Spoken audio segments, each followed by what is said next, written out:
We're here at the International Mother's Day March and Rally of the Las Vegas Sex Worker Collective. This is not a morality issue, and it's marketed as a morality issue to get people hyped up and to feel strongly against it. But ultimately, how can you be mad at somebody for just trying to feed themselves? If anyone who's watching is interested in supporting what the Las Vegas Sex Worker Collective is doing, please, there's so many ways you can contribute and be an ally. Follow us on Instagram at the LVSW Collective and on Twitter at LVSWC. And then you can keep up with everything that we're promoting and talking about. And there are a lot of ways, even if you can't physically be at these marches and rallies, you can always contribute with your money. Sometimes the church misses the mark. Jesus said, our greatest call is to love, and that's it. We're not called to judge. We're called to love as Christians and just love on our community, and that's what we're out here today to do. Sometimes we want to categorize people and label people, and the idea of we're all humans, I think, as was announced from the microphone from the stage area, is incredibly important to remember. When it comes down to it, that's who we are, and I believe as humans that we're all children of God and we're all loved by God, and that's what matters most. So yeah, I think it's something that Jesus didn't shy away from in his ministry. Sex work has saved my life. It has allowed me to be victorious over insurmountable odds, as well as support my family in humanitarian work. We need to be having more open conversations on sex work and decriminalization.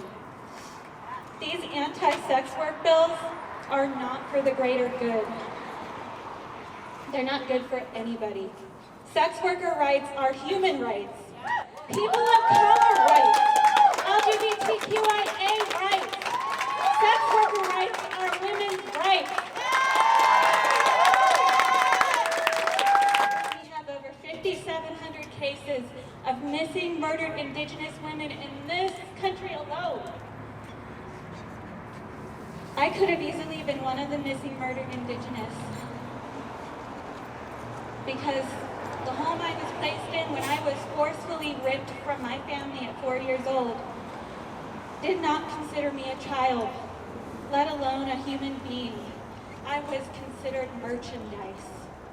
However, with every time I was raped, with every time I was restrained so grown men could have sex with me, with every beating, it only reaffirmed my resistance to colonization.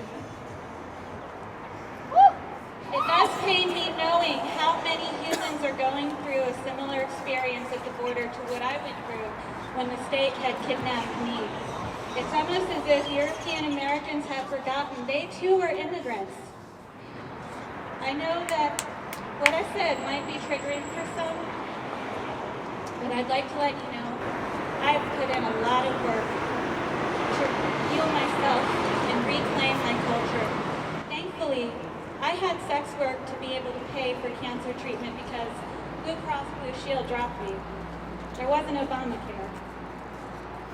I'm able to stand in front of you today because sex work literally saved my life. And still continues to save my life because I'm able to pay for my medical care. This country profits off the sick and protects big pharma. Endometriosis has no cure, and I'm often forced to travel to other countries for my health care. I am not a criminal, but bad and unjust laws turn good, law-abiding citizens into criminals. I cannot understand the logic that something free turns into a crime when you add the equation of money.